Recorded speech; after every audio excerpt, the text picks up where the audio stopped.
Drugs used in peptic ulcer disease. Now let us look at the drugs used in peptic ulcer disease. The main goals of treatment are to relieve symptoms, heal the ulcer, eradicate H. pylori when present, prevent complications, and reduce recurrence. The first and most important group is the proton pump inhibitors, or PPIs. Examples include omeprazole, esomeprazole, pantoprazole, raprazole, and lansoprazole. These drugs irreversibly inhibit the HK-ATPase, or proton pump, in gastric parietal cells. As a result, the final step of gastric acid secretion is blocked, producing a marked reduction in gastric acid secretion. PPIs are used in gastric and duodenal ulcers, GERD, erosive esophagitis, Zollinger-Ellison syndrome, H. pylori eradication regimens, stress ulcer prophylaxis in high-risk patients, and NSAID-induced ulcers. Important interactions include reduced absorption of drugs that require an acidic environment. Omeprazole and esomeprazole can also reduce the antiplatelet effect of clopidogrel, so pantoprazole may be preferred when appropriate. Long-term use may be associated with nutrient deficiencies and other complications. The second group is H receptor antagonists, such as ranitidine, famotidine, and nizatidine. These drugs reversibly block H receptors on gastric parietal cells and reduce both bacil and stimulated acid secretion. They are useful in peptic ulcers, GERD, stress ulcer prophylaxis, dyspepsia, and nocturnal symptoms. Among this group, cimetidine is particularly important because it inhibits CYP450 enzymes and can increase the levels of several drugs, including warfarin, phenytoin, theophylline, lidocaine, diazepam, and propranolol. Cimetidine can also cause adverse effects such as gynecomastia and confusion, particularly in elderly patients. The third group is antacids. Examples include aluminium hydroxide, magnesium hydroxide, magnesium trisilicate, and calcium carbonate. These agents directly neutralize existing gastric acid and increase gastric pH. Some aluminium and magnesium-containing preparations can also adsorb pepsin and bile acids.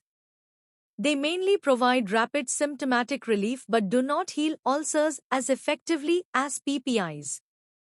Aluminium-containing antacids commonly cause constipation, whereas magnesium-containing preparations may cause diarrhea.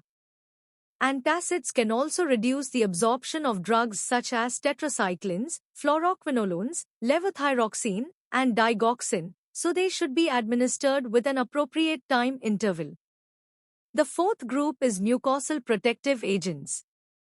Sucralfate forms a protective barrier over the ulcer base and also increases local prostaglandin and bicarbonate production. Bismuth compounds coat the mucosa and also have anti-H. pylori activity.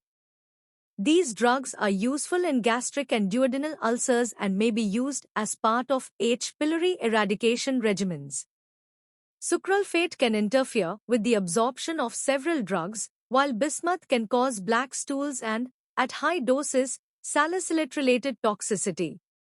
Another important drug is misoprostol, a prostaglandin E analog. It decreases gastric acid secretion and increases mucus and bicarbonate secretion, while also improving mucosal blood flow.